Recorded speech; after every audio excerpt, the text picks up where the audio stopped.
Good morning and welcome to Breaking Points. It's 2024. Krystal, Happy New Year. Happy New Year. I can't say that I feel great about what's coming at us in 2024, but ready or not, here we go. And we do have a lot to talk about.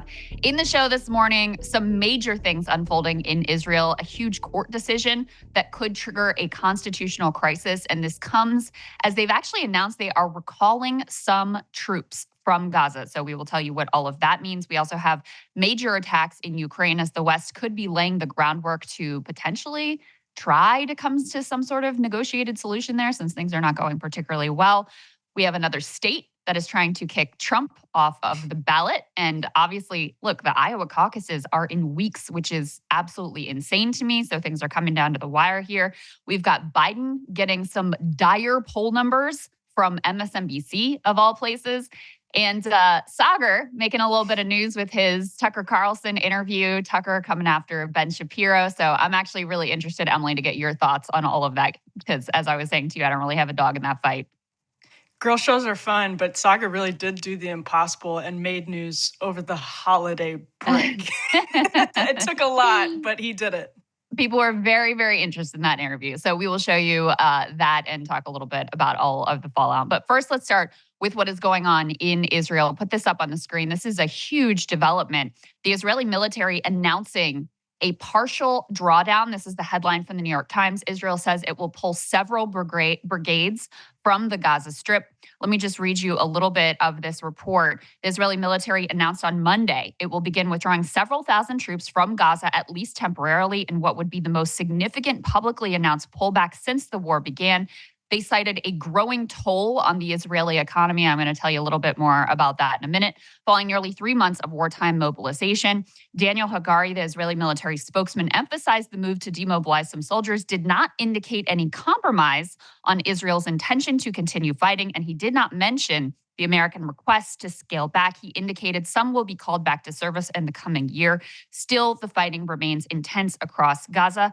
And some of the details here, they say reservists from at least 2 brigades will be sent home this week, and 3 brigades will be taken back for training. They vary in size, up to roughly 4,000 troops per brigade. The Israeli military does not disclose how many troops it has deployed in Gaza. So hard to say exactly what this means in the grand scheme of things.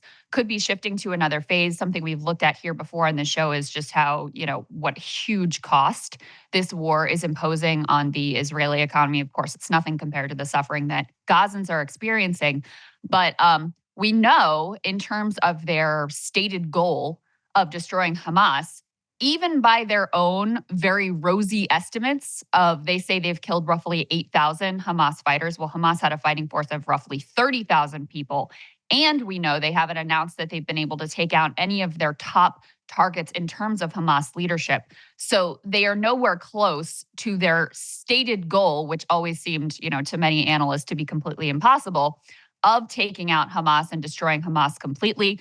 And we do know also on the ground, Hamas continues to release their propaganda fighting videos, and they continue to have the ability to shoot rockets into Israel. So they are not, they're not in any kind of notable disarray. Let's go ahead and put this up on the screen. This is the latest Hamas propaganda fighting video that you can see.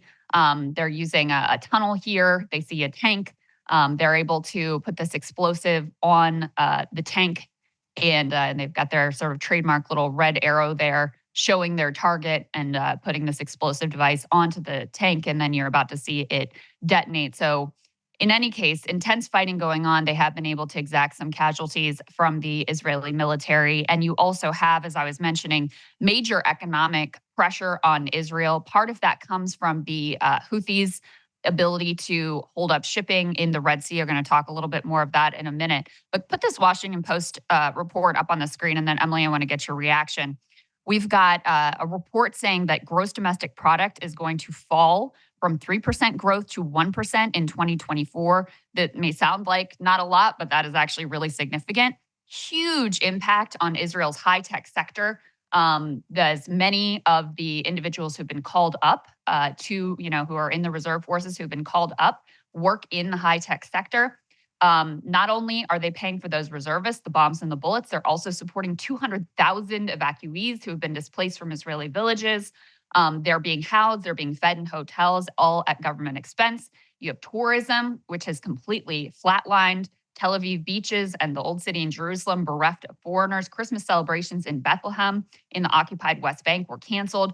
Construction, which is very dependent on Palestinian labor, that has all come to a near halt. They've suspended the work permits of more than 100,000 Palestinians. So the sort of labor force that does a lot of the jobs that Israeli citizens don't want to do is not being permitted to come in. So those industries have really taken a huge hit. And economists have estimated the war has cost the government about $18 billion. That's about $220 million a day. So, Emily, that's part of what they're citing in their decision to announce this partial drawdown.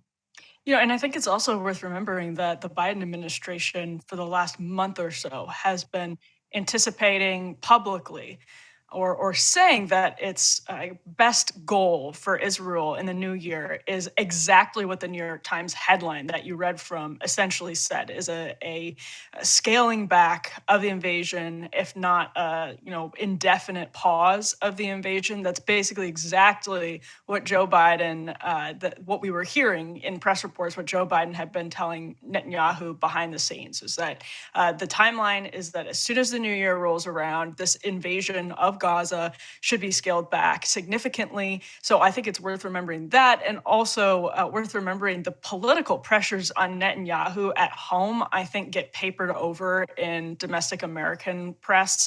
He has this wide spectrum of pressures from people within his own government, from members of the public. And Krystal, we're actually about to talk about some of the political reality that Netanyahu faces domestically when it comes to the legal landscape in Israel. The economic points are so well taken. That's another thing. It's easy to forget how disruptive the operation has been since October 7th to the daily lives of thousands and thousands of Israelis, and how disruptive it has been to the entire country. So the pressures on Netanyahu are just immense. So it's not at all surprising that Israel made this decision. But to your point, we're going to see what it actually means over the course of the next couple of days, and then into the future as well. Yeah, that's a really important point. Just because they are drawing down some number of troops does not mean that the results will be any less brutal and deadly for Palestinians in Gaza, because we know that the air assault, the bombardment that they've faced, which has now completely destroyed northern Gaza. I mean, it's completely uninhabitable.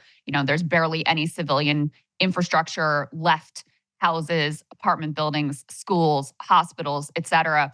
And the South is not much better off. This has also been one of the most deadly periods, actually, in Israel's assault on Gaza. So the fact that they're withdrawing troops doesn't necessarily mean that the results are going to be any less brutal for Palestinians who, and we're going to talk about this in a little bit more, half of whom are now facing starvation conditions. But to your point, Emily, about the incredible pressures facing Netanyahu and an Israeli society, which frankly is in sort of chaos and disarray, put this up on the screen. So the judicial reform that critics call a judicial coup that Netanyahu and his governing coalition had pushed through has now been struck down by the Supreme Court.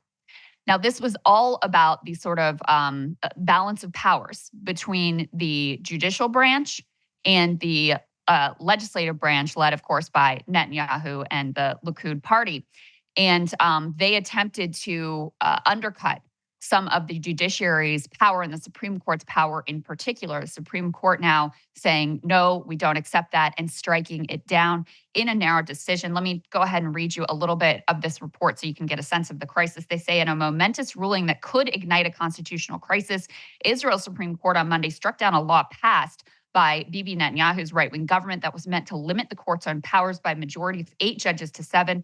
It's likely to rekindle the grave domestic situation that began a year ago over the government's judicial overhaul plan, which sparked mass protests that brought the country to a near standstill at times, even as Israel is at war in Gaza. You have the Likud party calling the Supreme Court's decision in opposition to the nation's desire for unity, especially in a time of war. And then you have parliamentary opposition leader Yair Lapid hailing the court for, quote, faithfully fulfilling its duty to protect the people of Israel. And the reason that this is really tied into both October 7th and this war effort is, I mean, Netanyahu has almost no support in the country at this point, not on the right, not on the quote unquote left, liberal, anywhere. And part of that comes from a sense that by pushing through these reforms, which were incredibly divisive and also meant to attempt to get him off the hook for corruption charges that he was facing, that they really lost sight of the security situation. You know, you had troops who were moved from that area near Gaza that was most aggressively attacked on October 7th to the West Bank or near the West Bank to sort of placate his far-right coalition partners. You have this list of security failures. There was just a big New York Times expose actually on how even on the day of October 7th, the IDF was in complete disarray, leaving ordinary people to try to fend for themselves for hours and hours and hours. And the sense was that this judicial reform, which really tore the country in two, had distracted them to the extent that not only did they fail to anticipate October 7th, but they were then unable to respond on that day. So that's part of how this is all tied in. And also, of course, Emily, you know, really calls into question the ability to maintain any sort of unity across the country and among the citizenry because this is such an incredibly divisive, difficult issue. Yeah, another thing that I think has been, underplayed in the Western press is the amount of criticism that Netanyahu has faced, and even, sort of from the coalition, even from sort of the far right members, allies at points with Benjamin Netanyahu since October 7th. It has been brutal. Hostages that have been returned, the families of hostages who have not been returned. There have been really bad leaks out of some meetings that Netanyahu has had. There's been immense displeasure that he hasn't met with everyone. I think one meeting a few weeks back was capped at 15 people, something like that. And so he wasn't able at that particular meeting to confer with all of the families. And all of this has created a really bad domestic picture for Netanyahu. And to your point, this was passed by Parliament in July, supported by people like Netanyahu. Israel does have a very, very powerful court.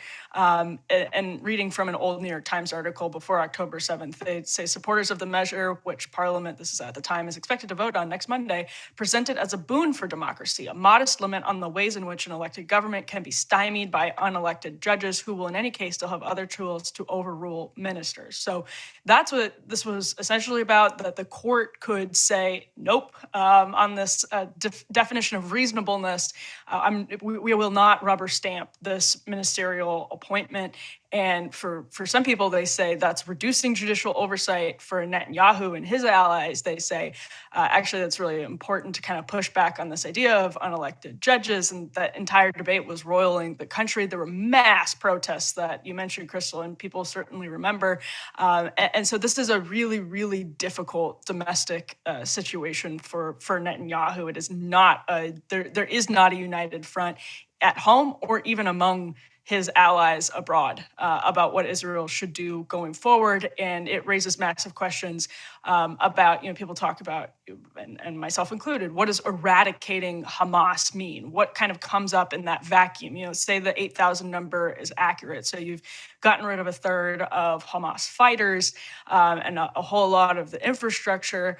Okay, so what is Israel going to do for future steps in the war, Netanyahu or not? What is the plan? What does the Israeli government look like in the next 2 years, let alone 5 years? These things are really unsettled right now. Absolutely. And as much as the country has really been torn into by these judicial, reforms or judicial coup attempt to strip power from the judiciary, in other areas, the country is very unified. And actually, guys, if you could put the last element in this block up, A11, a poll that shows overwhelmingly Jewish Israelis in particular, they say they're not concerned about Palestinian suffering. They don't think that Palestinian suffering should be considered in terms of planning the war effort. 81% of Israeli Jews say it should either be, not considered at all or considered very little. Total opposite view from Arab Israelis, have the complete counterpoint. Emily, appropriate counterpoint view there. Great point. And we've also seen polling, of course, about overwhelmingly, especially Jewish Israelis, they feel that the IDF, if anything, hasn't been brutal enough. 1.8% said that they had gone too far in their assault on Gaza. There was a huge number in favor of basically the ethnic cleansing plan, which we're going to get to, as well of quote unquote voluntary migration of Palestinians out of Gaza. Now, how voluntary is migration when your home has been bombed and your children are being starved to death? We'll talk about that again in just a moment. But huge, huge developments. And just to give people a sense, lastly, on this judicial reform and striking down that law by the Supreme Court, of how fraught this has been. There's actually a lawmaker, a former cabinet member from Netanyahu's Likud party, Galit Distel Atbarian, sorry, I'm sure I said that name wrong, who just apologized for being involved in this. They said, I'm here sitting and telling you, the democratic secular public, I sinned against you. I caused pain for you. I caused you to fear for your lives, and I am sorry for this. So it shows you how high emotions are running, that even someone who was involved in this attempt said that they sinned against the liberal secular public.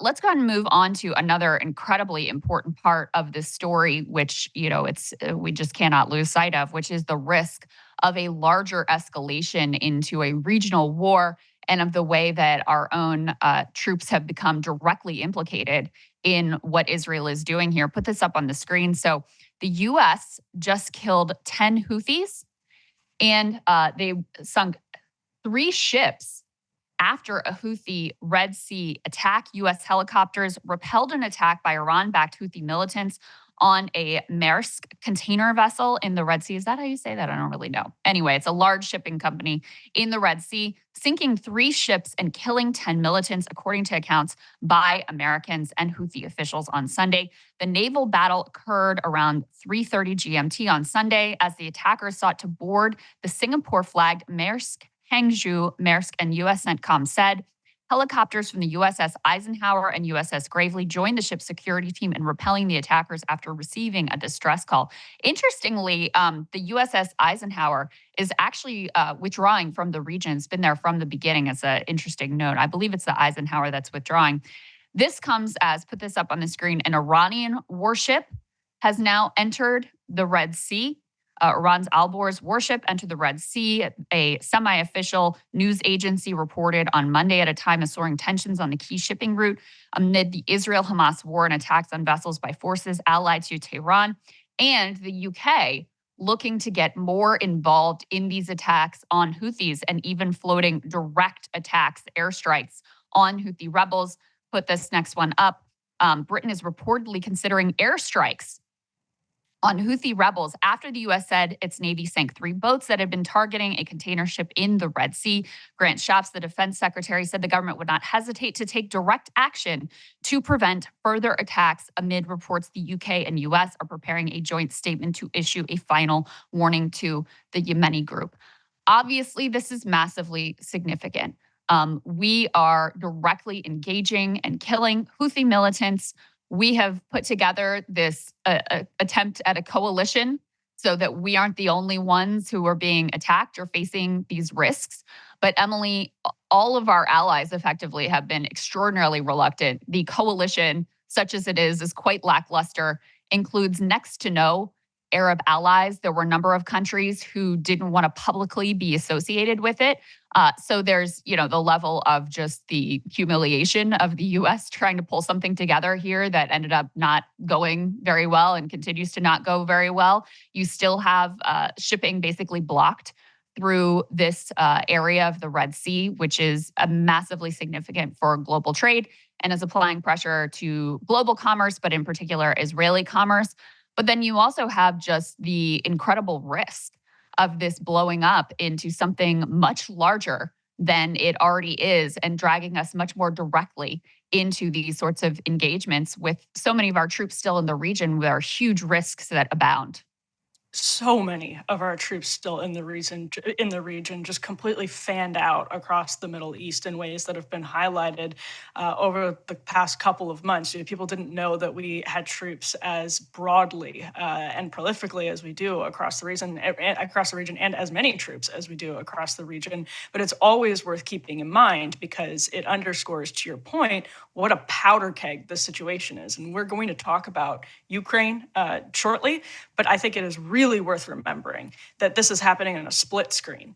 That one of the most terrifying things after October 7th and since has been the way that China, Russia, all of these different sort of emerging blocs have responded to different threats and different events that have cropped up over the course of the post-October 7th conflict. And that is really, really scary stuff. And what we are seeing in the naval sector here is a lack of American control, a lack of control among, to your point, our friends, people who are at least are countries that are supposed to be the friends of the U.S. Biden looks completely out of control, and that's always been the case. When you see these scrappy groups, come in and upend our ability to hold certain areas, whatever it is, since September 11th. I mean, it's always embarrassing when stuff like this happens, but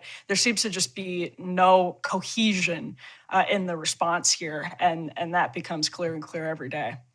The U.S. and Israel are basically on an island in terms of world opinion, in terms of view of Israel's assault on Gaza.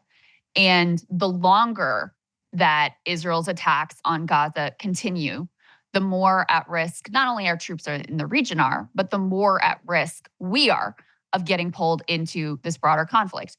And one of the updates that I did over the holiday, I talked about the insanity of a former Israeli prime minister in the Wall Street Journal demanding that we try to foment regime change in Iran. Outrageous, completely insane. But you, of course, have the typical hawks in the US, people like Lindsey Graham, people like John Bolton, out there aggressively calling for us to directly attack Iran, even though Iran, yes, they support Hamas. Yes, of course, they support the Houthis. They were not directly involved in planning October 7th. But, these warmongers, they just use any excuse to try to get their favorite goal accomplished, which is a direct war with Iran. This ties into the Israeli domestic political situation as well, because Netanyahu is, basically hated across the board in Israeli society. And the only way that he's been able to hold on to power and remain where he is as prime minister is by keeping this conflict going. And so he can say, listen, yes, there are many questions that need to be answered about the security situation, the intelligence failures leading up to October 7th, but that's all for after the war. So he has this incentive to keep this war going indefinitely. And he also has an incentive, and they've been making a lot of noises and have been sort of laying the groundwork to open up another full front with Hezbollah in Lebanon after they pull back in Gaza.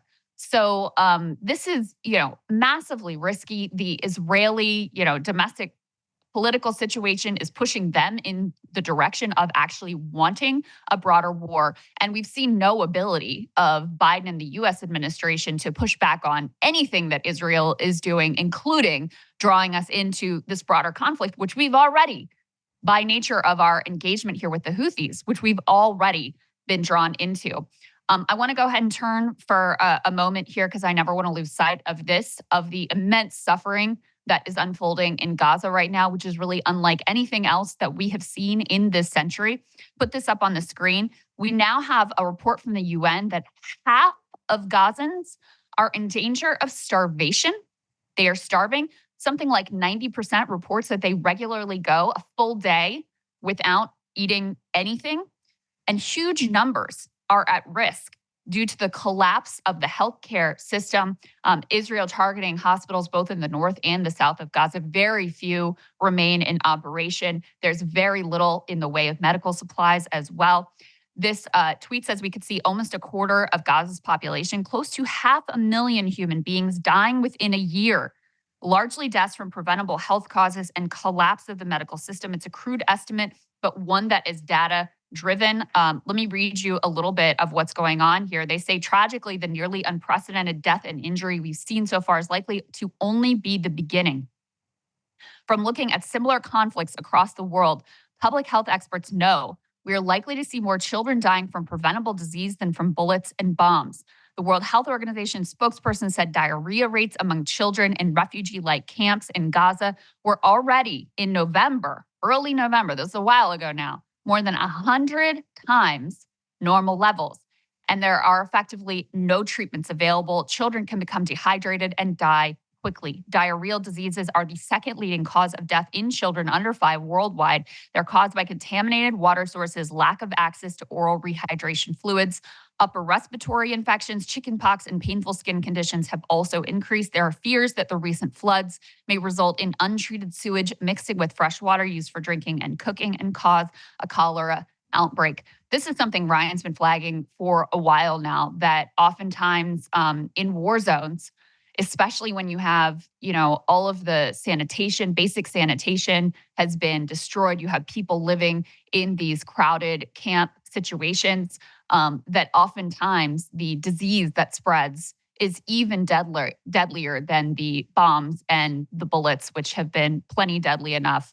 So incredibly dire situation unfolding there with no end in sight. Put this next piece up on the screen. You'll remember in the early days after October 7th, there was a lot of discussion of how the Hamas attack was equivalent to 15 9/11s for a nation of Israel's size. Well, they sort of stopped doing this 9/11 math now, because the equivalent figure for Gaza, where more than 20,000 people have now been killed, is approaching 900 9/11s.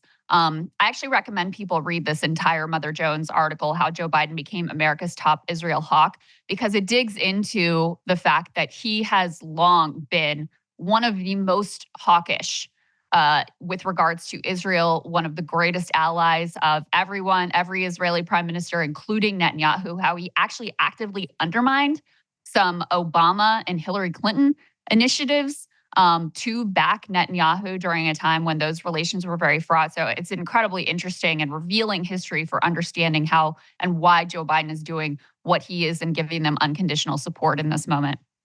Yeah, and I'm curious how this evolves because, again, worth remembering that the Biden administration was telegraphing through the press and otherwise that they wanted in the new year Israel to scale down this invasion. And we don't know because, again, Biden is facing immense pressure in the middle of this non-primary primary, but Democrats around the country are facing immense pressure in an election year as well over their support for Netanyahu and Netanyahu's government and the Israeli military and all of its sort of strategic decisions.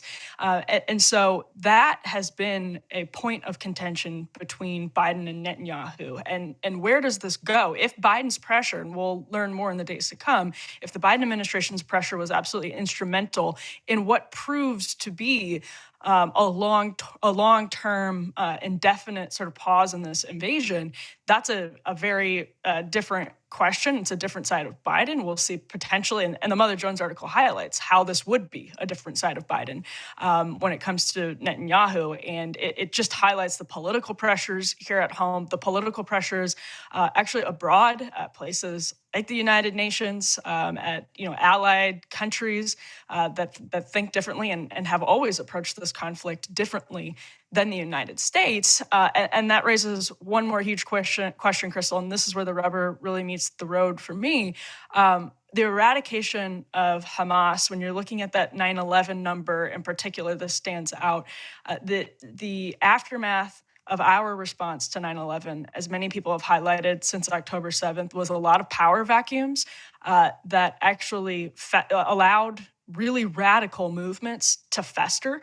And is that what is being set up? Like, what is the plan? Because there really is not going to be a response that fully eradicates Hamas from Israel. And it sure as heck is not going to eradicate that kind of underlying ideology and a long-term drawn out response, Krystal, along the lines that you just mentioned, the humanitarian concerns for civilians when it comes to wide scale illness and starvation. What does that do in Israel's interest going forward? This is a lesson that many countries have had to learn over the last several decades about what happens in inhumane power vacuums and whether it is ultimately in the interest of a country like Israel or a country of the United States for that situation to continue long term. And that's just looming over all of this right now. Yeah, there's no doubt that they are radicalizing many more than they are eradicating. There's just no doubt about that. And you can see through the history of recent Israeli politics that when Palestinians feel that they have a chance at a peaceful resolution through negotiation, support for armed resistance and radical groups like Hamas drops. And when they don't feel that they have that opportunity or that possibility, support for Hamas and other radical groups rises.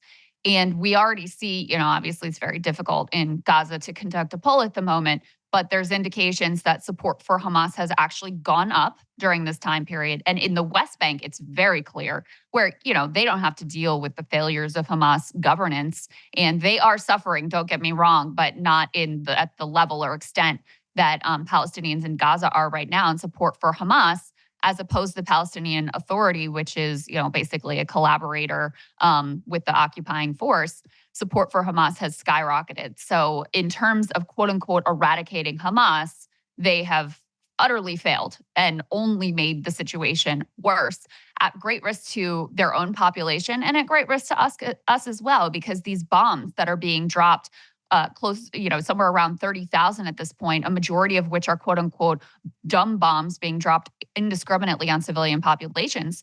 These are made in America and we continue to ship them. We continue to expedite, in fact, military weaponry to Israel, even as our own president admits that they are engaged in quote unquote indiscriminate bombing, which is, of course, a war crime. The last piece I want to bring you this morning is, it's been pretty clear for a while now what the ultimate goal of Netanyahu and his coalition partners are, what their goal is for the quote unquote day after in Gaza.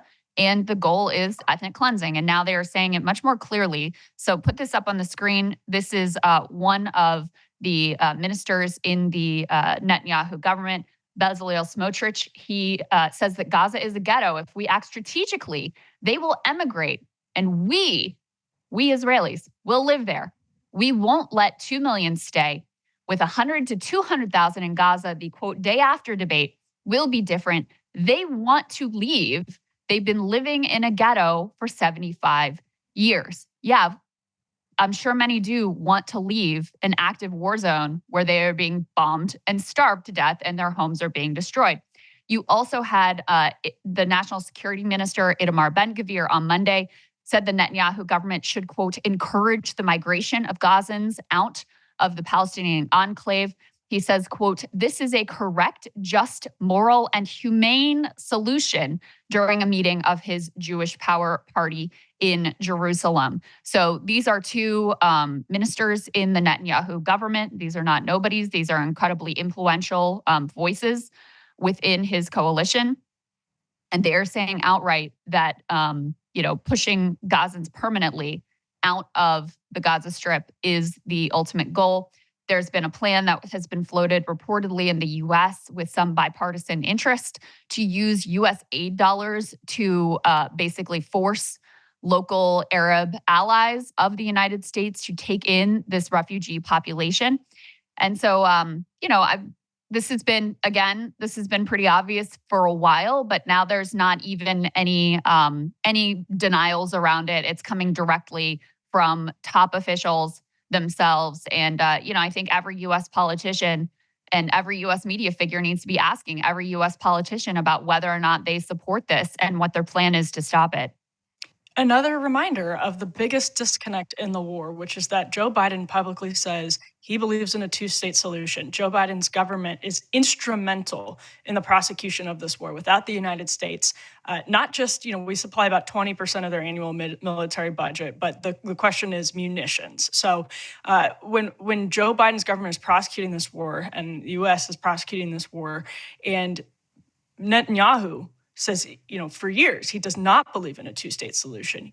That disconnect is not sustainable, and it is not a tenable situation to lay, or let's say justification to lay waste to civilian populations if the two major powers involved in the war are on completely, this is not a minor difference. They're on completely different pages in completely different universes when it comes to the end goal. And that is a recipe for disaster. And I say that as somebody who actually believes that there was a real necessity for a military response after October 7th. There shouldn't have been a ceasefire October 8th, October 9th, October 10th. But you cannot lay waste to civilian populations with that level of a disconnect, because it means that you are intentionally driving headfirst into a quagmire and causing suffering without a clear path out of that destruction. It's embarrassing that we are involved in a conflict where there's that little clarity about what the end goal is, that has caused and is continuing to cause so much suffering. That's the thing that really is among the most disgusting elements of all of this. And yet that is not the only war that we are directly involved with, Emily. No, it isn't, Krystal. It's important to move on here to the increasing violence, escalating violence just over the last couple of days in Ukraine. And we were just talking about the conflict in Israel. These things are happening on a split screen. And remember what a powder keg the world is right now. So strikes, we can put the first element up on the screen here. CNN is reporting basically strikes began on Friday. Russia has launched, I'll just read from the article, the biggest air attack on Ukraine since the beginning of its full-scale invasion, which, remember, we are coming up on the anniversary of. This is from the Ukrainian military telling CNN that, quote, with an unprecedented number of drones and missiles fired at targets across the country, they've killed at least 31 people and injured more than 150 others. The wave of attacks began overnight into Friday and struck nationwide, with blasts reported in the capital Kyiv as well as at a maternity hospital in the central city of Dnipro and the eastern city of Kharkiv, the southeastern port of Odessa, and the western city of Lviv, far from the front lines. That's also worth emphasizing. The strikes continued Friday afternoon, Ukraine's Air Force said, as a barrage of missiles targeted the northern Cherkasy region, with one hitting the city of Smila. Other missiles were detected from Russia's Kursk region, heading towards the northeastern Ukrainian city of Sumy. The massive overnight assault, CNN adds, comes just days after Ukraine struck a Russian Navy landing ship in Crimea on Tuesday. So this is all within the last week. And the onslaught, CNN continues, also came shortly after Ukraine received the last package of military aid from the United States until Congress approves the Biden administration's funding request. Biden is requesting another $60 billion. We're already around $100 billion into this, which Biden's allies like to point out, what a bargain. It's about 1% of our annual GDP. So as Lindsey Graham says, you couldn't ask for a better return on your investment. This is just all just a great deal for the United States of America.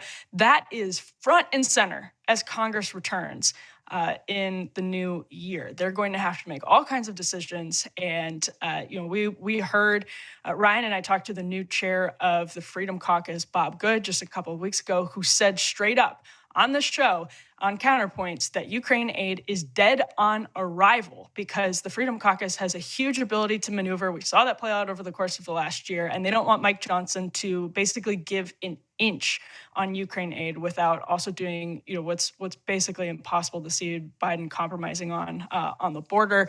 Another thing worth emphasizing, the Polish military reported a, quote, unidentified airborne object entering their airspace from Ukrainian territory early on Friday morning. Their chief of the general staff said everything indicated that a Russian missile had entered and then left Polish airspace. That's from Polish reporting, basically. So another reminder of what a powder keg this is, Krystal. Yeah, absolutely. It's easy to lose sight of what a dangerous situation is continuing to unfold every day that war continues. And so, you have the looming specter of Trump potentially coming back into office, and he has become very critical of our support for Ukraine. Even before that, Emily, as you're pointing out, you've got House Republicans in particular, but Republicans more broadly who have become extremely skeptical of continuing this support. And they were unable to, the idea was, all right, we'll give Republicans some border security money. Everybody apparently just wants to give Israel whatever they want, even though it's a wealthy country. And then we'll stick the Ukraine aid in there, and that's how we'll try to get it through. Well, maybe that'll still work, but maybe it won't. It certainly didn't come together before they all left for holiday break. So very, very much in doubt. And then you also have internationally, the global south has always looked, most of the world, frankly, has always looked at this conflict differently than how it has been presented in the Western press. The Biden administration and other people who love to talk about the international rules-based order, they held this up as, oh, this is our fight for democracy. This is our fight against this imperial power grab and might makes right by Russia. But now as this is unfolding, as you said it before, Emily, on a split screen, with this all-out Israeli assault on Gaza and a complete siege and 1 million people in danger of starving and thousands of children killed and journalists and civilian infrastructure destroyed. I mean, what Israel's doing in Gaza makes what Russia has done in Ukraine look like child's play.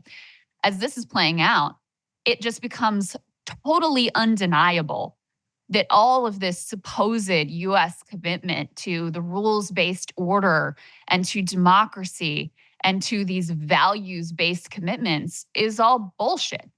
And so you had Mehdi Hassan pointing this out, put this up on the screen. I thought this was interesting. Sparked a lot of conversation. You can see Mehdi's tweet here. He says, I challenge you to read this statement from the White House today, but change the words Russia, Ukraine, and Putin to Israel, Gaza, and Netanyahu. Go on, do it, see for yourself.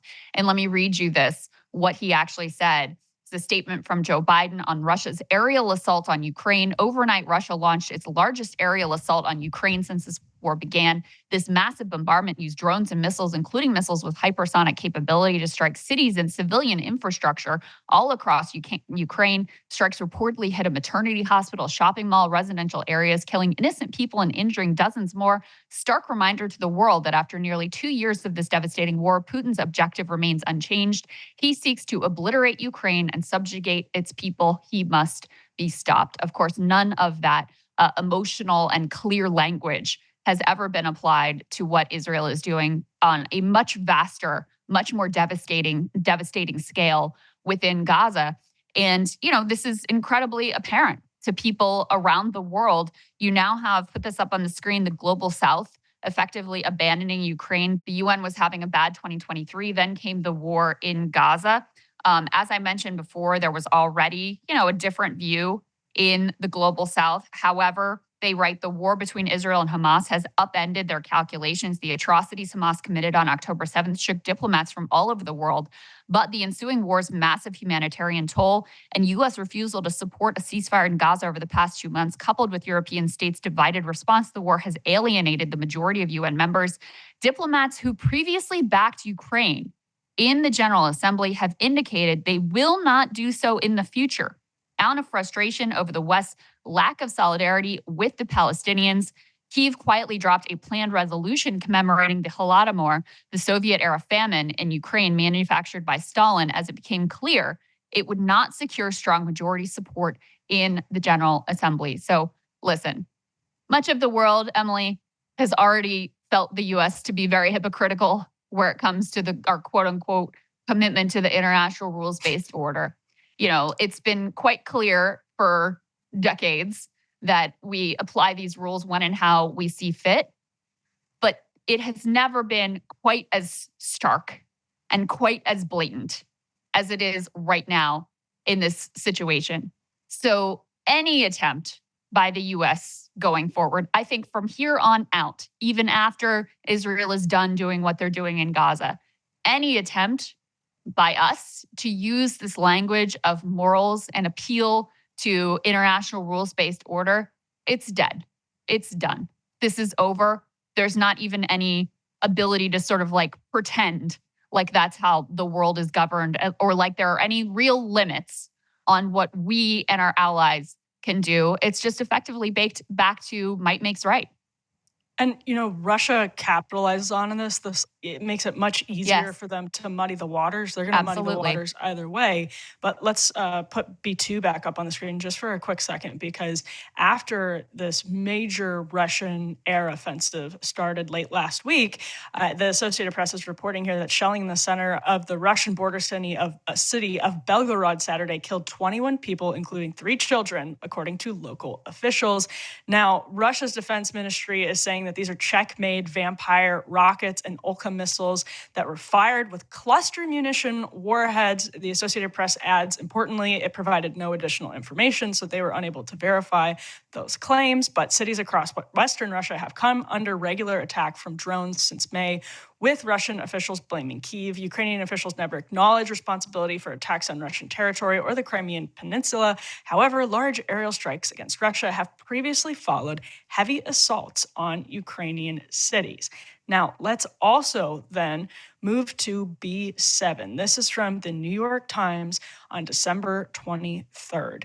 This is about potential I'm so sorry. This is B6. There are 2 New York Times tear sheets we're about to talk about. And the first one is that Putin quietly signals he is open to a ceasefire in Ukraine. That's the headline. This is remarkable reporting that will not be a surprise to any listeners or viewers of this show. But again, undermines the Biden administration's or the lack of strategy, and then occasionally horrible strategy that the Biden administration has applied to this conflict. So reporting here from the New York Times, Mr. Putin has been signaling through intermediaries since at least September that he is open to a ceasefire that freezes the fighting along the current lines, far short of his ambitions to dominate Ukraine. 2 former senior Russian officials close to the Kremlin and American and international officials who have received the message from Mr. Putin's envoys say. Hell of a lead there from the New York Times. That was all one sentence if you were following along, but jam-packed with information. The story continues. In fact, Mr. Putin also sent out feelers for a ceasefire deal a year earlier in the fall of 2022, according to American officials. That quiet overture, not previously reported, came after Ukraine routed Russia's army in the country's northeast.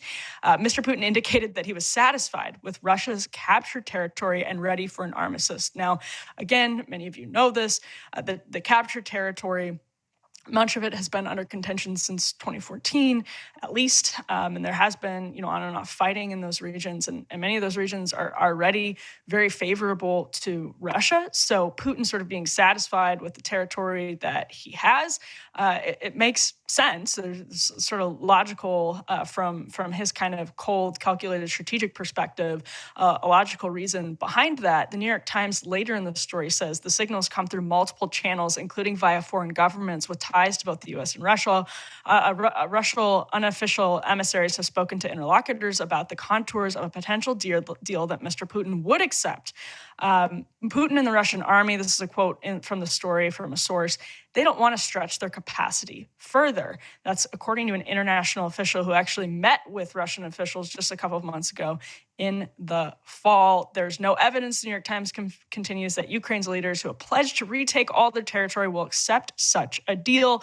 Some American officials, and this was, Krystal, I don't know about you, I found this to be the critical point of the story. Some American officials say it could be a familiar Kremlin attempt at misdirection and does not reflect genuine willingness by Mr. Putin to compromise. The former Russian officials add that Mr. Putin could well change his mind again if Russian forces gain momentum. So there you see the New York Times giving a little bit to its sources in intelligence. Just reading this as a journalist, it looks like what they're doing is giving a little bit. They're reporting something that American intelligence doesn't want them to report because they're saying that it's just Putin trying to muddy the waters, blame the U.S. for scuttling peace talks, which makes him look like the negotiator who the U.S. is turning its back on peace with over and over again. But actually, we are turning our back on peace over and over again. Yeah. And it's not just Vladimir Putin's claims are not the only proof of that. We have the proof of claims of people in the Ukrainian government. Fiona Hill wrote a story reporting about this in Foreign Policy, of all people, from the sort of Brookings sect, writing about this in Foreign Policy not long ago. We know that Mark Milley encouraged Kyiv to negotiate. What was this last year, fall of 2022? Actually, I guess that was 2 years ago now because it's newly 2024. But other American officials, according to the Times, believed it was too soon for talks. So again, Krystal, very, very clear that the U.S. is not satisfied with the terms that could be brought to the table right now to stop. We're at hundreds of thousands of deaths, according to serious estimates. Right. Hundreds of thousands of deaths.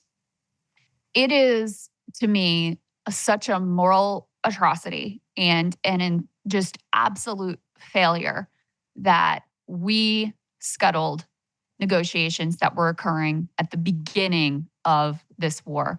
And listen, they could be right. It could be misdirection from Putin. It could be that he's not serious about it. But there's one way to find out, and that's to actually engage in the process and try to negotiate a settlement in some sort of good faith. I actually read this article a little bit different or interpret a little bit different than you, Emily, because we have had these multiple reports now for years about those early negotiations and the fact that it was U.S. pressure specifically, and then with our buddies coming in from the UK over the top, that killed those negotiations. And we said, no, we want you to go to war. We want this fight. We wanted to use Ukraine as our little pawn to try to weaken Russia. We used them. And then now here we are years later, as you said, after hundreds of thousands of lives lost, after so much, and that's of course the worst of it. And then you talk about the economic destruction and the lives ruined that we pushed for. And I've said this before, it's actually made me really learning and understanding. This has actually made me more sympathetic to the all in for Ukraine people, because what we did was the most morally indefensible, which is we're going to make you fight this war, but we're not going to give you everything that you need in order to be successful. We're just going to, dribble in enough to keep you hopeful so that you can fight to the last man standing. And if you read the reports about the enlistment shortage and the way they're pulling men off the street and the average age of the fighting force now, it's absolutely atrocious. They've lost effectively an entire generation of men in Ukraine because we wanted them to fight this war. And now the way I read this report is none of this information about a potential peace deal, potential negotiation, none of this had been reported out by Western media. They just ignored that any of this happened. So the fact that you have the paper of record through which the U.S. defense and intelligence establishment speaks, now saying, hey, maybe Putin is actually open to a deal. Here's some details about some previous, openings and previous potential negotiations that he reached out to us and tried to float. That to me is a significant shift. And then when you add that to put the B7 up on the screen, guys, this is a New York Times editorial board member who wrote now. And again, these were things you were not allowed to say without being a Putin apologist, et cetera, et cetera. Yep. Blood on your hands. That's right. Absolutely. Ukraine doesn't need all its territory to defeat Putin. Again, New York Times ed board member writing this. And part of what he says, which are things that, much of this is things that people like us have been arguing for quite a while. He says regaining territory is the wrong way to imagine the best outcome. True victory for Ukraine is to rise from the hell of the war as a strong, independent, prosperous, and secure state firmly planted in the West. It would be exactly what Mr. Putin most feared from a neighboring state with deep historical ties to Russia, and it would be a testament to what Russia promised to become in 1991 when both countries broke free of the Soviet Union before Mr. Putin entered the Kremlin and succumbed to grievance and the lure of dictatorial power and imperial illusion. In many ways, Mr. Putin has achieved the opposite of what he set out to do. The Ukrainian nation, whose existence he poo-pooed, has been steeled in fire. And on December 14th, the European Union formally agreed to open accession negotiations with Ukraine, the very westward shift Mr. Putin went to war to block. Finland has joined NATO. Sweden is edging closer to membership. These are not the elements of victory. Because the alternative perspective, Emily, which has some validity, is to say, well, if you let Putin get away with just taking this territory, what message does it send to China? What message does it send to Russia that, okay, well, we let you get away with it here. You know, what else is on your list, on your wish list? But what he points out is so important, which is that this has already been a disaster for Russia. This has not gone well for them in the sense that they have forged a very strong Ukrainian national identity, polar opposite of what they wanted. They have pushed Ukraine closer to the West, the polar opposite of what they wanted. They have, introduced now Finland and Sweden edging closer to Finland's joined NATO, Sweden edging closer to NATO membership, the polar opposite of what they wanted. Even so it's Ukraine not like, edging closer to NATO membership. It's not like they can look at what has happened here and a lot of economic turmoil. I mean, Russia has held up better under sanctions than most people thought, but it's not like this has been smooth sailing. They can't look at this and say, this has been great for us. It's something we would like to repeat. And so that's, I think, what's important about these pieces and the framing here is, again, this conversation was not allowed. Now that it's happening in the New York Times, it is marks a dramatic shift in the tenor of the conversation and the sorts of things that are allowed to be floated. And I hope that it enables us to move to a place of being open to negotiated settlement because, listen, it would have been better to try to do the deal early on when Ukraine had more momentum. Now they are in the stalemate. Now they're in a sort of weakened position. It's very clear, if Trump comes in already, there's a lot of question about whether they'll get any more aid. So they're in a very weakened position.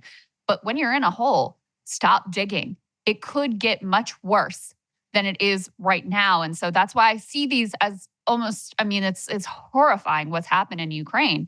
These are at least some hopeful signs that perhaps diplomacy, negotiations, and peace could theoretically be on the table. A couple of things you just said that I want to repeat that are, I think, first of all, you're so right that the story does feel like a turning point in the war because this is what, as members of Congress are returning here to Washington, D.C., this is what is on their desks. This is what sort of gives them that permission slip. Say, oh, there's a member of the New York Times editorial board even talking about this now.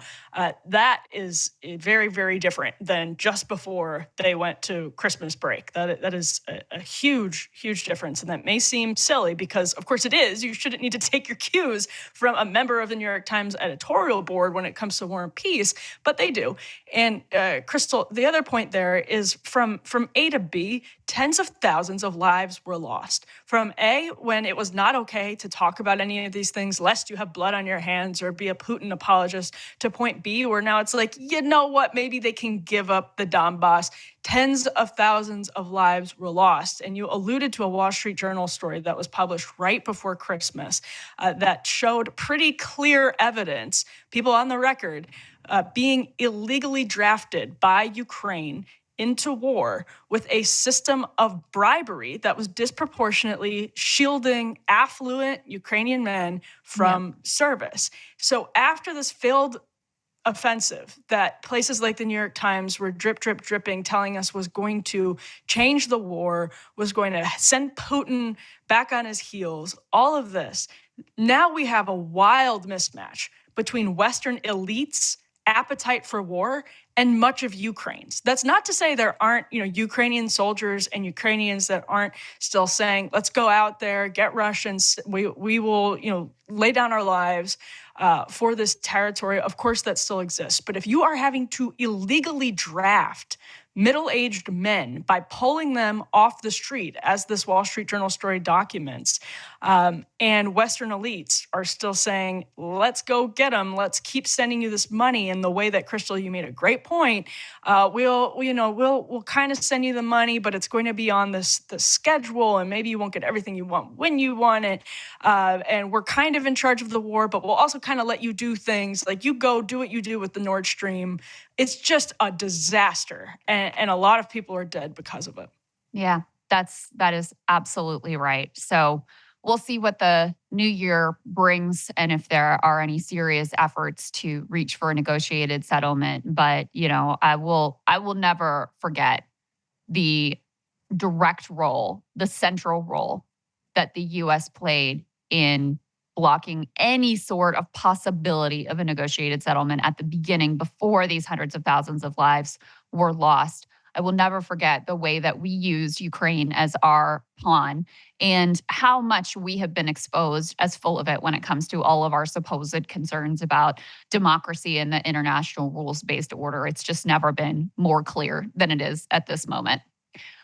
Let's go ahead and turn to some domestic politics, because while we were out over the break, major development in terms of Donald Trump and his various legal battles. So we had covered previously Colorado, the state Supreme Court, issuing a ruling that, if upheld by the Supreme Court, would keep Trump off of that ballot. This under the provision in the Constitution that says you cannot engage in an insurrection if you'd previously held an office, taken an oath, et cetera. So now we've got another state attempting to remove Trump from the ballot. You can put this up on the screen. Now, this one came through a slightly different route. Maine's Secretary of State decided to remove Trump from the ballot because of the 14th Amendment's insurrection ban. Maine Secretary of State Shenna Bellows paused her decision pending a potential appeal in state court, which Trump's team said they intend to file. Just to give you some of the nitty-gritty here, they say the decision makes Maine the second state to disqualify Trump from office after the Colorado Supreme Court handed down its own stunning ruling that removed him from the ballot earlier this month. She said her decision will be put on hold until Maine's Superior Court, a trial-level court, makes a ruling. It is not the highest court in the state, but it's the next level where Trump or others can appeal. Maine's laws mandate that the Superior Court must make a decision within 20 days from Thursday. That would be January 17th. So the Maine Superior Court has to weigh in here. That is not the highest level court in Maine, so I assume it'll go all the way up to the Maine Supreme Court. And then very likely, I would assume, the U.S. Supreme Court is going to have to weigh in on these challenges and how to interpret this part of the Constitution. Maine Secretary of State was pressed on her decision here on CNN. Let's take a listen. I think it's really important that people understand the process. As a general matter, states have the power to control their own ballots, and in fact do under the Constitution. And Maine law specifically delegates to me, as Secretary of State, a requirement to review the qualifications for any candidate running for office. So, for example, last week, the Superior Court found that my decision to bar Mr. Chris Christie from Maine's presidential primary ballot due to lack of signatures was lawful and correct. So my job, I qualify Mr. Trump for the ballot, and under Maine law, any registered voter can bring a challenge to that qualification. In this case, there were 3 challenges, and I was required by law to hold a hearing, an administrative hearing, to review the evidence, hear testimony. Both sides were represented by counsel. Mr. Trump was represented by an attorney, and then I'm required to issue a decision. That's my obligation under the oath I swore to the Constitution. In terms of the criticism that your decision takes away the right for voters to have their voice heard, do you believe that's a valid concern? Again, my first and foremost obligation is my oath to uphold the Constitution and the rule of law. Now, different states are different. For example, in neighboring New Hampshire, there are more than a dozen candidates on the Democratic presidential ballot, but Mr. Joseph Biden is not on the Democratic presidential primary ballot in New Hampshire. And there are more than a dozen Republican candidates.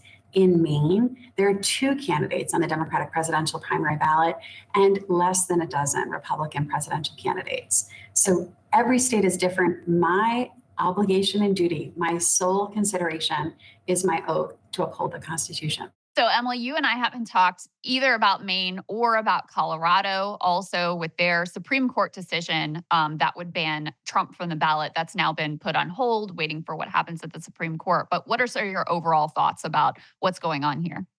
Yeah, I mean, I think it's really, really difficult to watch this play out, knowing that, as awful, and I say this all the time, I was there on January 6th covering the riot, and it's one of the worst, if not the single worst thing that I've ever seen. I've covered riots. That was the worst of the worst that I've ever seen, and it was awful.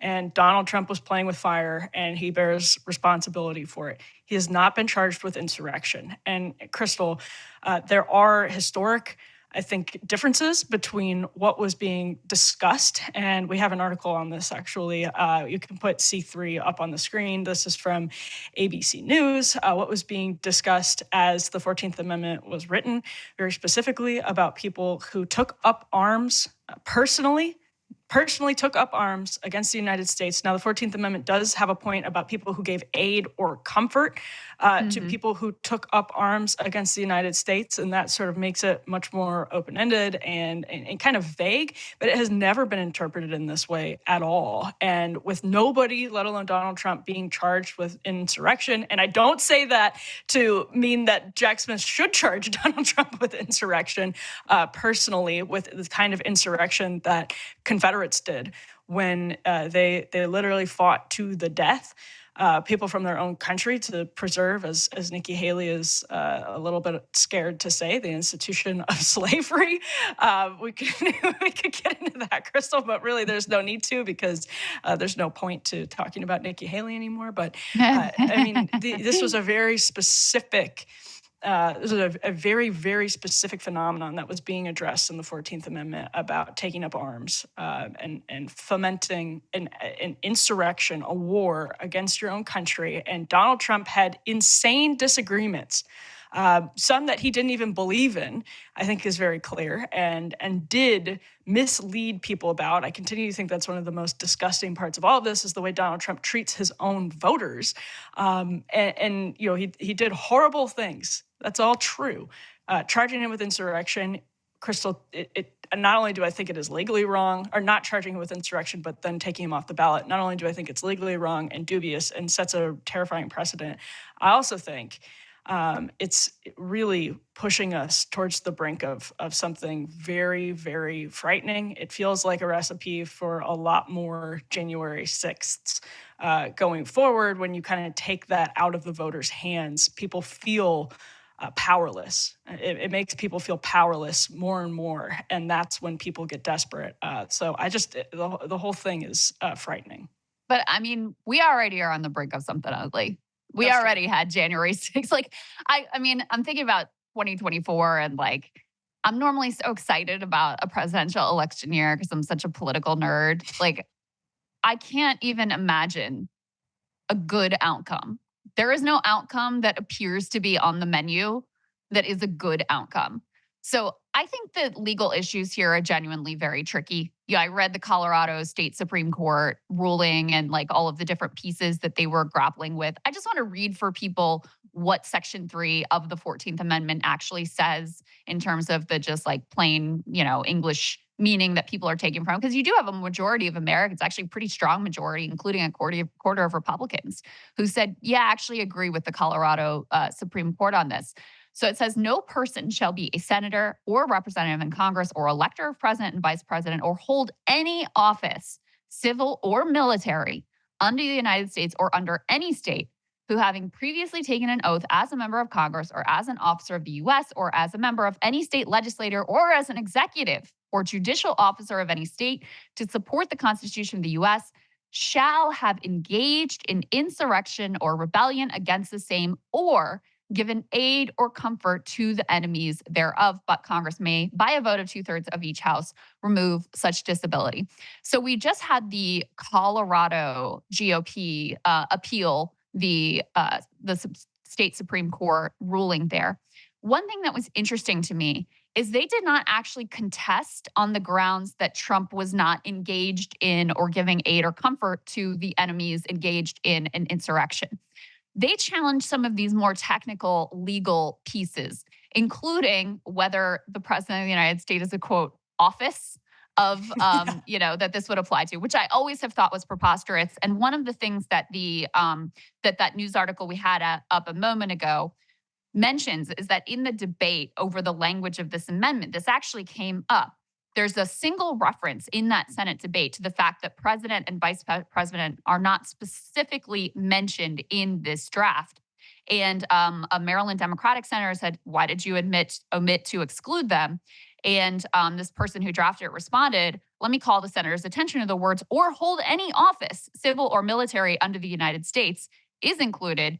And that ended the discussion, basically meaning like, well, it says any office. Like, of course, the president is included here. So it was interesting to me that the Republican Party that filed this appeal did not actually take issue with the idea that Trump engaged in an insurrection or gave aid and comfort to. It was some of these tricky legal issues. So listen, my view is it's appropriate to have this provision in the Constitution to protect the state from, insurrectionists and people who give aid and comfort to insurrectionists. I think it is appropriate to have this in. Yeah. I think it is Protect very people right, from like Saagar. Saagar. Yeah. Gotta keep Saagar out of office. And I think that the only appropriate avenue in terms of the vagueness of this provision and the fact that it hasn't been applied in modern times, really since the Civil War, or at least very rarely, I think it's entirely appropriate for it to go to the Supreme Court and for them to set the guidelines of here's the process, here's the definition, here's what it means, here's how and here's how we can here's how we can work with this moving forward. The last thing, and I'll call your attention to in that news article about what the debate was at the time is, there's a question of whether this was even meant to apply to future insurrections or if it was really just specifically for the Civil War. And there was some language in the debate about, they say, this is to go into our Constitution and to stand to govern future insurrection as well as the present. And I should like to have that point definitely understood. So there was a sense at the time, and, for the conservative justices who claim to be originalists and to look at what the meaning and intent was at the time and to look at the plain text reading of the language of the Constitution, the Colorado Supreme Court in particular wrote there. My cat's going crazy in the background, guys. Your cat is fomenting an insurrection against your chair. Salem is going to be barred from holding office in that chair. Anyway, they really wrote the language to sort of challenge the judicial approach of the conservative justices. Now, what do I think is going to happen? I think they're going to say, no, Trump's going to be on the ballot. I think it's very unlikely that they uphold the Colorado State Supreme Court decision. But, Maggie Haberman did actually say something about, I guess Trump is kind of worried that his own justices that he put on there might flip on him and keep him off the ballot. So listen, crazier things have happened, I guess. You never know. Yeah. First of all, Crystal's cat has turned her chair into the teacups at Disney World. It's just riding. It's amazing. Smart. But I think we can put the last element up on the screen too. That's another thing, where the legality of this is tricky or dubious. Time magazine says Americans appear more amenable to autocracy in 2024, but they're alluding there to very real polling. And if you look at the RCP averages, for example, of Ron DeSantis and Donald Trump, you see this, Ryan described it as like an alligator jaw or crocodile jaw, I forgot which one he said, as soon as the indictment started coming down, of Trump's support just going up, DeSantis' support just going down, that the sort of ongoing lawfare against Trump just solidifies people's support for him. And that's where, Krystal, to your point, some Republicans are involved in filing these challenges and some Republicans supporting what Colorado's decision was. Donald Trump is just incredibly polarizing. And I think maybe one thing that we can agree on is the Democrats have, and never Trump kind of Republicans, sort of desperately have flung lawfare at Donald Trump since 2015, when the dossier was first funded by Republicans. By the way, they've tried to thwart Donald Trump in every way except actually persuading the voters that they shouldn't support Donald Trump. They like not figured out the persuasive argument for this hardened 30% of the country that supports Donald Trump to the point where he can win a primary and then convince another 20% of the country that the other option is so bad that they have to go with Donald Trump for a number of different reasons for a number of different voters, and that again is the real that's another real problem that hangs over all of this, is that argument of things are Joe Biden is talking about the economy as though everything is rosy, and of course he is. He's been president for a couple of years in the middle of a re-election campaign. He wants to say we've made progress, and there's an argument that some progress has been made, but people express they aren't feeling like the economy is the same way that Joe Biden is talking about the economy. They express that they're not feeling the same way about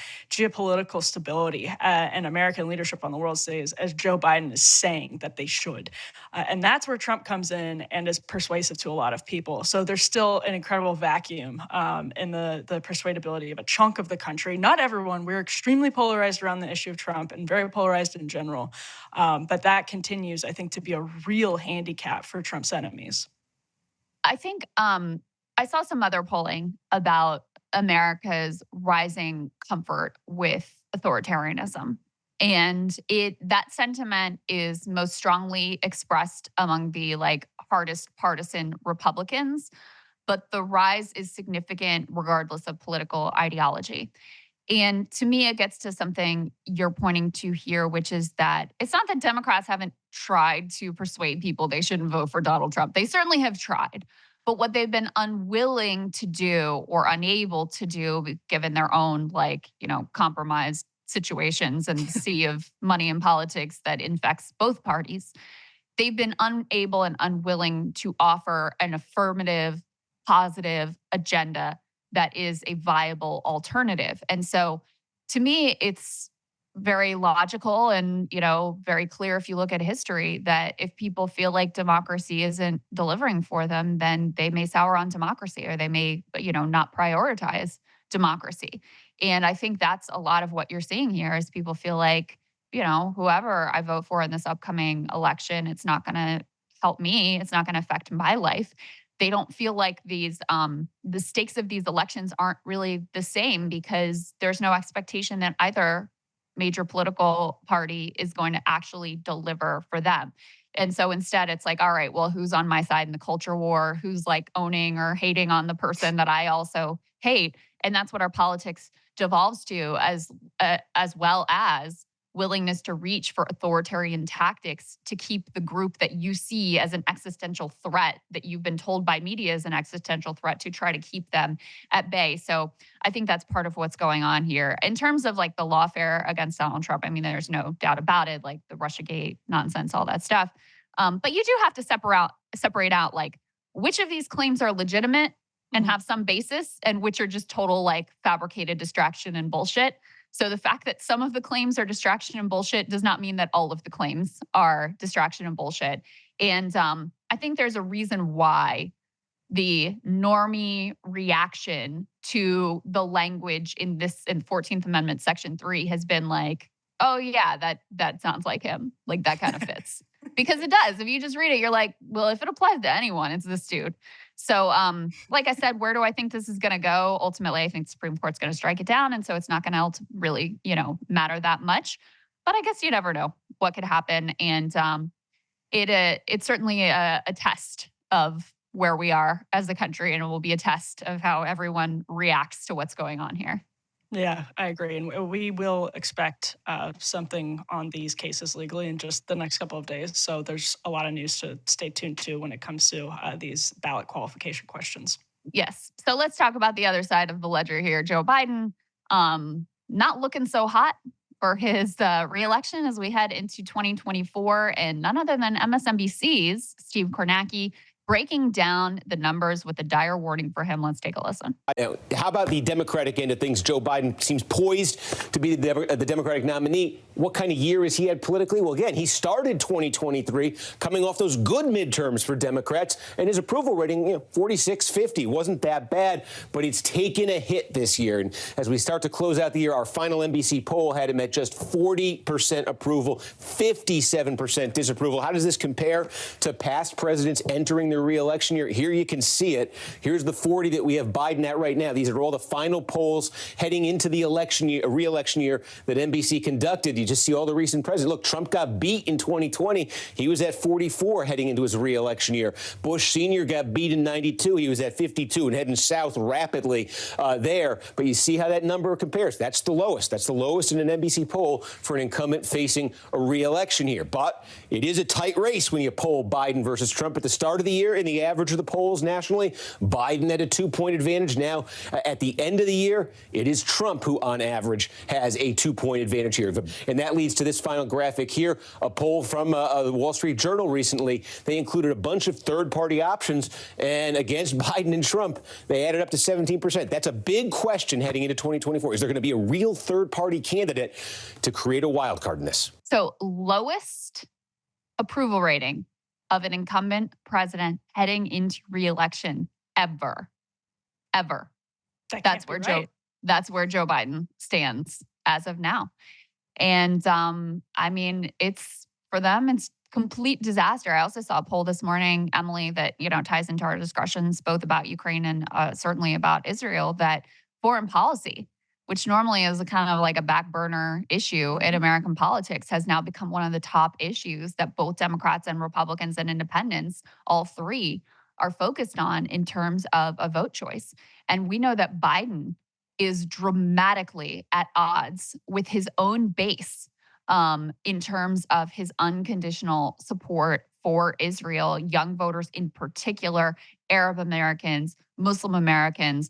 Really, there's a huge racial divide in views towards Israel as well, with both Black and brown voters much more supportive of Palestinians, much more skeptical of Israeli military actions than white voters in general. So he's got trouble on basically every front. And listen, I mean, in some ways, the best thing he's got going for him, he should be very much opposed to these decisions from Colorado and Maine, because I think his only shot is that people find Trump even more odious and distasteful than they find him. That's a good point. I also think one thing from Kornacki is the hysteria is about to ramp up when it comes to third-party candidates, and this has been something I've really believed for a long time, which is that RFK Jr. is more of a threat, actually, to Trump than to Biden. And I know that sounds weird, but I really think that the more Trump goes after RFK Jr., the more attractive he looks to some people on the left, because there's been so little conversation about his long support and just like very substantive activist work in the environmental movement and in other sort of anti-corporate spaces over the last couple of decades. And people can disagree about RFK Jr., but there hasn't been a lot of highlighting that part of his record. And if Donald Trump's campaign starts to highlight that part of his record, I think that makes those numbers tick upwards in a way that Kornacki is saying 17% for a third-party candidate. Well, going forward, depending on who stays in the race, who goes independent, who stays independent, all of these different questions that will be hashed out in less than a year now. That is, I mean, if you have two big independent bids, if you have, RFK Jr. and somebody else, we saw Jill Stein actually get, not because Putin, controlled the minds of voters in Pennsylvania and Wisconsin, but we saw Jill Stein actually do better than a lot of elites expected her to in 2016, much to the chagrin of those elites. So if you have someone as high profile as RFK Jr. and then someone else, maybe a Cornel West, that gets the type of support that Jill Stein did, you put those two together, that's big trouble for both of the candidates. And I really would expect, Krystal, heading into the spring here, heading into Iowa and New Hampshire just in the next couple of months, hysteria about third-party candidates is really going to start ramping up. Oh, yeah. And I really think that RFK Jr.'s candidacy has been undercovered thus far in terms of its impact. And I agree with you. You know, when he jumped in the race, the snap take was, oh, this is going to be worse for Trump. And that was a reasonable take because his approval rating with Republicans was much higher than his approval rating with Democrats. But I always thought it would be more complex than that because for one thing, what you're pointing to, you know, negative polarization is so strong that if you just have Trump like relentlessly and other right-wing figures relentlessly attacking RFK Jr., then you're going to have, you know, a reaction from people who are more liberal, more on the left. You're going to have an opposite reaction from people who are Republicans. And so those numbers can shift. He's a Kennedy, right? That's a big thing in terms of how people think about him. And, you know, so I always thought it was very possible that the way people were thinking about him shift. You know, in terms of Israel, you could quibble around the margins, but all three of these dudes have basically the same policy, which is unconditional support. Trump would probably not even been doing the like little bit of hand wringing that Joe Biden has been doing. RFK Jr., if anything, is the most hawkish towards Israel and most pro-Israel of all three. But that doesn't mean that young voters who are disgusted with Joe Biden won't vote for, you know, an RFK Jr. or, you know, certainly a Cornel West or a Jill Stein, just out of sheer disgust with what he has actively been doing. You know, it's one thing to have a theoretical position on Israel. It's another thing to actually be there sending the bombs that are being dropped on children and destroying, you know, schools and hospitals, et cetera. So And it's dangerous if young Democrats in places like Ann Arbor and Madison, Wisconsin, and all over Pennsylvania either vote for someone else or stay home. stay home. Like, That's let right. alone like vote for someone else, but if they just stay home next November, that is a huge problem in Michigan, Wisconsin for Joe Biden. But Biden's defenders, you know, they've identified the real problem here, which is not the policies. It's not the unconditional support for Israel. It's not the despair. It's not the fact that they feel like he's going to accomplish literally nothing in a second term, which we'll get to in a moment. Put this up on the screen. John Fetterman and other Biden defenders, they see the problem as people who would say a critical word about Joe Biden. They're the real villains here. And, you know, shame on you, John Fetterman, for making me defend James Carville. But Fetterman trashed James Carville for warning of Biden loss, telling him to shut the F up. I'll use this as another opportunity. He's told, I believe this is what Politico that he was doing this interview with, to tell Carville to shut the F up. Like I said, my man hasn't been relevant since grunge was a thing, and I don't know why he believes it's helpful to say these kinds of things about an incredibly difficult circumstance with an incredibly strong and decent and excellent president. I will never understand that. So, you know, the His real dear issue leader. here, Emily, is anyone who would point out the fact that Joe Biden has literally the lowest approval rating of any incumbent president seeking re-election. I mean, Joe Biden desperately needs some tough love, and James Carville, long close to the Clintons, or instrumental in Bill Clinton's political successes. Think about what Bill Clinton, we now know thanks to reporting, was telling Hillary Clinton's campaign in the fall of 2016. He was trying to sort of raise a lot of the same red flags that James Carville has, I think, calmly but incisively been raising over the last couple of years, but just in recent times too, as criticisms of the Democratic Party, just being coded increasingly as the party of the elites, and we can debate the substance of that, but James Carville has made some pretty good points about how they come across to voters, the issues they choose to talk about, how they choose to talk about them, all of that. If Joe Biden needs anything right now, if I'm putting my, you know, I'm at the Biden re-election campaign right now. If he needs anything, it's tough love, exactly from people like James Carville, not bear hugs from people like John Fetterman that tell him everything is fine, Joe.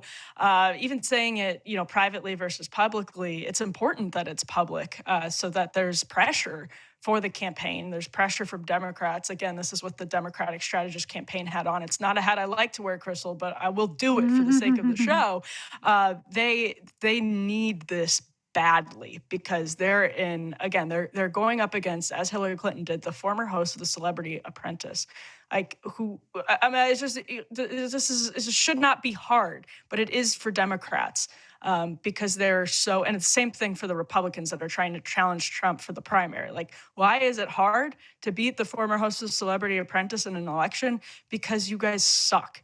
You suck. And they need someone to tell them that. Sometimes it's just that simple. All right. So let's go ahead and take a look at how voters are seeing their choice. This is from the pollsters that we partner with for our focus groups, JL Partners. They do these great word clouds where they ask voters, okay, what do you think Biden, and then they ask about Trump, but first of all, what do you think Biden is going to accomplish in a second term as president? Let's put this up on the screen and you can see jumping right down at you, the number one choice, nothing. They think he's going to accomplish nothing. The next ones are like economy. It's going to accomplish economy. What does that even mean? It sounds like John Fetterman said it. Bad chance. Yeah. Money. But democracy is another one. Power is another one. But I mean, the top choice, like overwhelmingly, if you guys are just listening to this, is nothing. Which, I mean, how can you even really dispute that when he hasn't run on anything?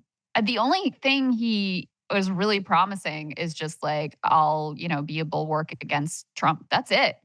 It's even on Roe versus Wade, which is such a pivotal and central issue for a lot of Democratic voters now. It's not like he's promising to do anything on the issue. He's just saying, like, I won't make it worse. So nothing to me seems like a pretty logical takeaway from what his goals and accomplishments are likely to be in a second term. And then they asked the same thing about Trump. What do they think Trump will accomplish? Put this up on the screen. He said revenge. That was number one for Trump, was revenge. And I actually said Donald Trump said it. Well, he kind of did, because he reposted the word cloud and like owned it, like he was proud that that's what people think he'll accomplish. And then, next is power. You've got economy. You've got dictatorship. You actually have also dictator pops up there, America. So that's funny. So some people were like, what is Donald Trump going to accomplish in a second term? America. I think he'll accomplish America. Okay. I will accomplish economy in America. So there you go. There's our choices, guys. Between nothing and revenge, pick your poison.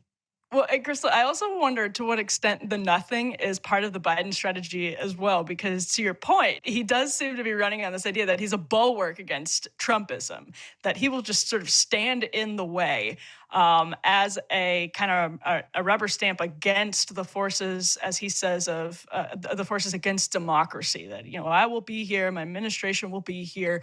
Again, though, that might be an electoral strategy that has some benefits.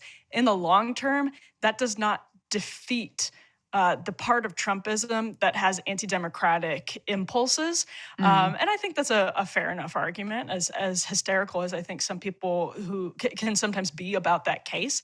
I think, Donald Trump posting word cloud saying that I'm accomplishing revenge is sort of a funny point to that extent.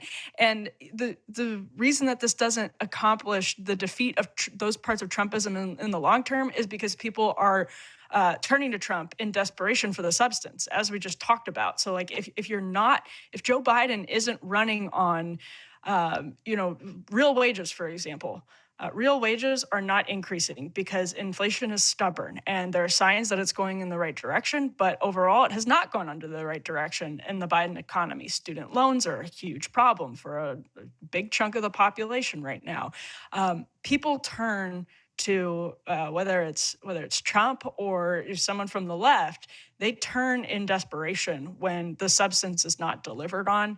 And so it's actually really dangerous to think you can just continue to elect your way out of what feels like a autocratic hole to some people, to Joe Biden and his folks, to say we're just going to keep electing Democrats, and that will keep Donald Trump at bay until one of our points of lawfare is successful. He's in prison.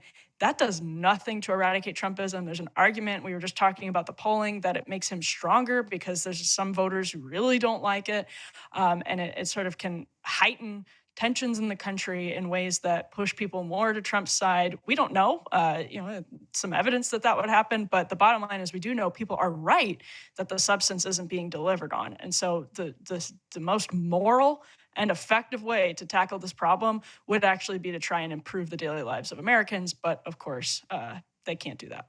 Yeah, indeed. Yeah, I mean, in a sense, both nothing and revenge are like just oppositional. The nothing is like, I'll beat Donald Trump and then I won't do all the crazy shit. Like, it won't be chaos. I won't do all the crazy shit that they would do.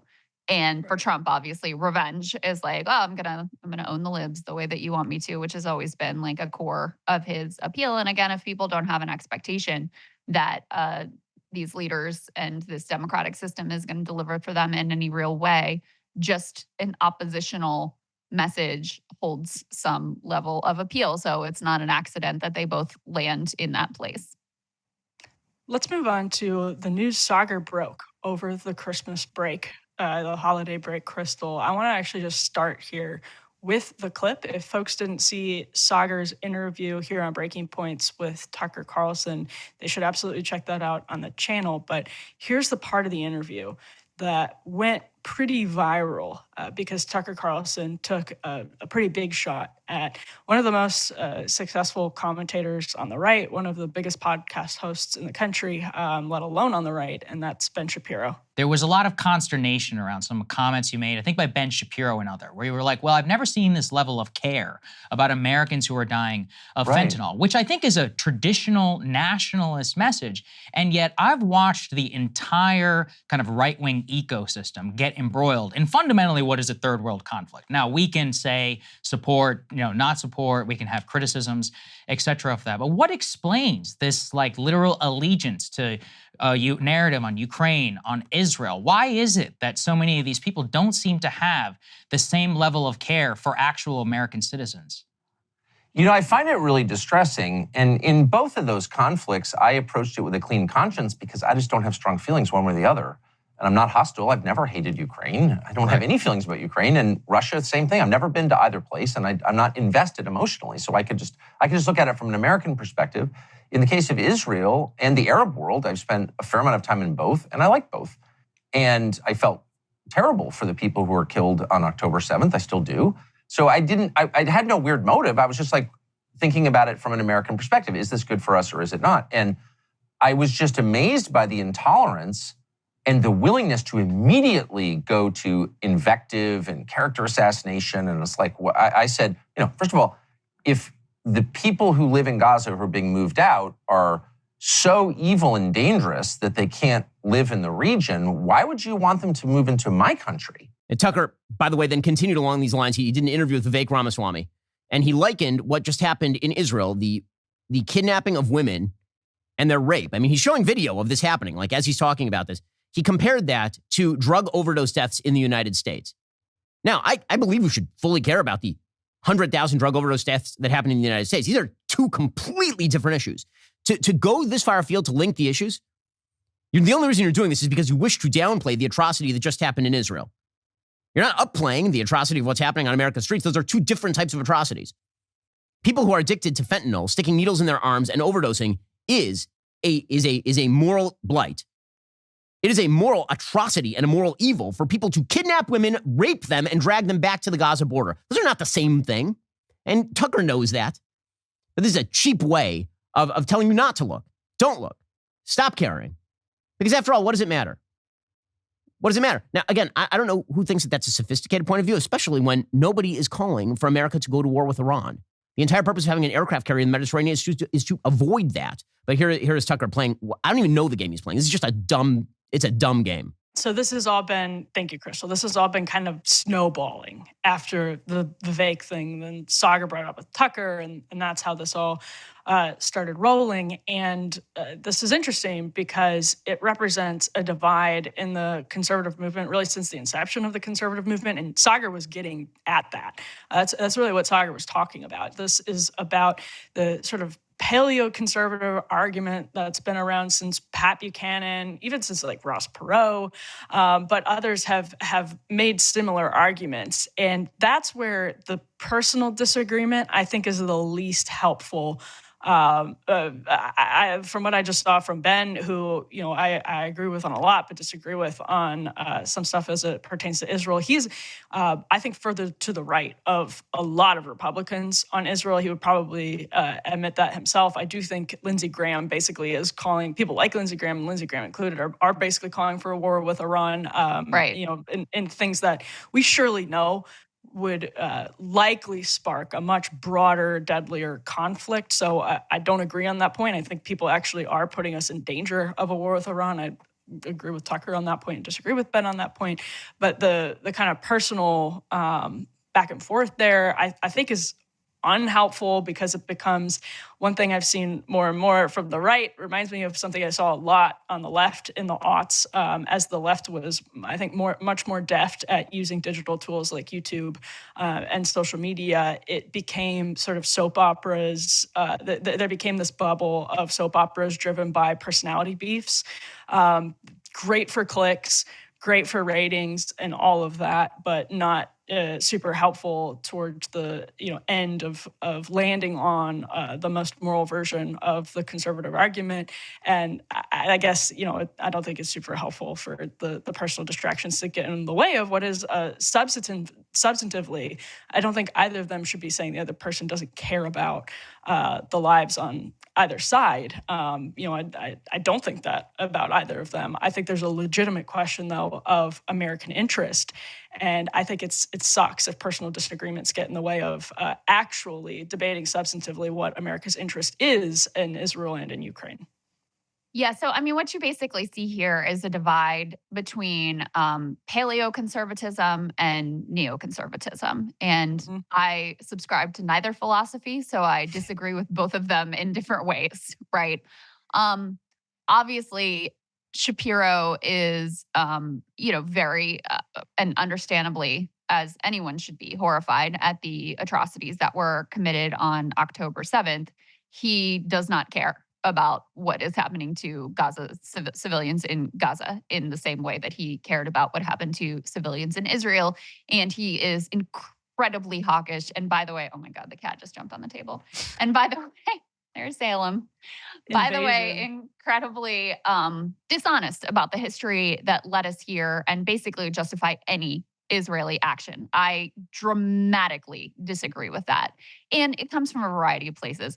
I mean, there's lots of, I think there is a appropriate pointing out of hypocrisy with regards to, this is a man in Ben Shapiro who has made a living and become extremely wealthy with a core argument against identity politics and against quote unquote cancel culture and like the safe space on college campuses stuff and supposed commitment to free speech. All of that has been tossed out the window when it comes to a cause that he is very, very concerned about, in part because of his identity. So that's the Shapiro side. On the paleoconservative side, this argument of like, well, I don't know why you care. I can't wrap my head around that for a variety of reasons here. I mean, first of all, for me, what really looms very large is the just moral catastrophe that is unfolding on our watch with our dollars, with our diplomatic cover, et cetera. I mean, this is the most devastating war documented now by a number of Western media outlets that we've seen in this century. More journalists killed, more children killed, more buildings destroyed, more civilian infrastructure destroyed, more people starving to death. Like, something unprecedented is happening before our eyes.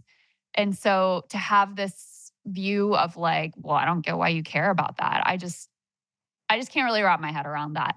And then if you also consider that it's not like this is just some, with regard to Israel and Gaza, that this is just some random conflict around the world that doesn't impact us. Are you kidding me? Do you know how much money we have sent to Israel over all of these years and how close our relationship is and how deeply we're implicated in all of this? And you can take the position like Vivek Ramaswamy does, for example, of like, listen, they can do what they want. We're just like, we're not going to fund it. And okay, that's fine. But that doesn't erase the fact that we are like, have been hand in glove with them for years and years and years. So even if that's your policy, once you're president, et cetera, that doesn't erase our responsibility and implicate us directly in what's happening there. Not to mention, of course, all of the implications about how this can spark security threats for us, how this can spark security concerns for our troops in the region, how this can draw us into a broader war. So on every level, the paleoconservative view of like, well, we just shouldn't care about it, and I don't know why everybody's so like upset about this, doesn't land for me. So that's why I say like, I don't have a dog in for this fight because in different ways, like I don't subscribe to either of their ideologies, and in different ways, I really disagree with them. But the one piece that, I will say, I think is appropriate to shine a light on by people who are paleoconservatives, which is like Tucker, which is like, I think Sagar would put himself probably in that category, is you had all these people during the Trump era on the right who ran around calling themselves America First and aligning themselves like they were paleoconservatives. And then the minute that it's Israel, it all changes. Now, I don't know that I would really would you put Shapiro in that category though? Because I think, he was a Ted Cruz guy. Like he never was the biggest Trump guy. So on the cancel culture stuff, free speech stuff, total hypocrite. On foreign policy, I'm not so sure, but there are plenty of other people who cloak themselves in, I only care about America, America first, who the minute it's Israel, they're like, ship the weapons, ship the aid dollars, get us involved, go to war with Iran, because it happens to be, a country that they feel really tied to for a variety of reasons. I was actually just going to say, I went and watched Ben Shapiro did his Sunday special with Tucker Carlson 5 years ago, and they had a really interesting debate, interesting conversation. They didn't agree with each other on everything, and remember 5 years ago, that's sort of smack in the middle of a lot of these changes in the Republican Party and in the middle of the kind of Trump phenomena, and it was really friendly, and it was like I thought it was a very like helpful like hour-long interview, and that's interesting because. Yes, like Israel is becoming one of those clarifying moments for where the Republican Party wants to go. And that's why, again, I feel like the personal stuff isn't super helpful because there's something serious that underlies a lot of this. I was on a panel earlier this year and about the kind of new right. For a bunch of political science professors. And one of the other panelists, I think, said something about the new right being anti-war. And, a lot of the members of the new right want to bomb cartels. Like that's long been a part of this sort of America First philosophy. It is not as clear-cut, sort of Buchananist, because they would kind of gladly hand contracts to Lockheed and Raytheon to bomb the hell out of Sinaloa in Mexico, right next door to us. So it doesn't totally work. Or like China. that. Or China. Yes, absolutely. And that's one of the things that I think, Ben, I like both Ben and Tucker, and that to me in and of itself is interesting because, I'm not a fan of many genuine neoconservatives, and I feel like Ben was one of the few people on the right that was kind of humbled by his experience with Trumpism and didn't abandon different principles, but did think differently about certain things when it came to foreign policy. Obviously, Israel wasn't one of those things. The Trump administration, Ben was very favorable to what they did with the Abraham Accords, and the Trump administration wasn't much different on Israel either. But that argument, I think the most charitable version of the Tucker argument is that it's our attention to Israel comes needlessly at the expense of our attention to suffering in the United States. And that, again, like that's the most charitable version of it. So that's again, though, kind of a different conversation. And that's a different sort of burden of proof. What are we doing abroad that we could be doing home when it comes to attention, when it comes to money? There's an argument there, but it's sort of different than what was happening in that exchange too. Yeah. And then there's the, very fraught, Tucker has been accused of, promoting the anti-Semitic trope that Shapiro has like dual loyalties, right? And, Israel leads a lot of people to justify things that should not be justified. And I think it happens on a variety of levels. I think it's number one, there's all this just legacy Cold War, and you see this in the age divide of like, there's the countries that are on our side, and then there's the countries that are on the other side, and Israel's one of the countries on our side, therefore we should stand with them, period, end of story. So there's this like Cold War hangover. But then there is also this religious and identity-based affinity that isn't just among Jewish people. I mean, one of the strongest contingents, certainly on the Republican side, of just like, we're lockstep with Israel, we'll never criticize them, anything they do is inherently good and just, actually is more like the Mike Johnsons of the world, who are hard right evangelical Christians who have this, end times view and the Jews are the chosen people, and so we have to back them up no matter what. And so, as with the conflict between Israel and Palestine being at its core a political and land dispute, but really having these overlays of religion, which make it even more difficult to untangle. Like, we certainly have those same dynamics unfolding here as well. And it was an intentional project of multiple Israeli governments and officials to try to forge that bond from the early days of Zionism. And in America, it has been extremely, extremely successful. So that's part of what makes it very difficult to have just like a policy-based or even just morality-based, okay, here's war crimes that are being committed, here's atrocities against civilians. Why this gets really tangled up is based on these other cultural, religious, identity affiliations, and layer on top of that this like Cold War hangover mentality. And a lot of things that are just, it's much harder to convince the American public right now that some of these familiar Cold War arguments, and actually some of these familiar sort of post 9/11 arguments, are worth putting back into action after 9/11 without any sort of, or after the exit from Afghanistan, I should really say, the disastrous exit from Afghanistan, without much reconsideration fundamentally within the Pentagon and the highest heights of American foreign policy elites of what American foreign policy should look like. And I think that's increasingly going to be a problem, actually, for Donald Trump going forward, when he talks about what his plans would be for the Israel situation if he's elected president again less than a year from now.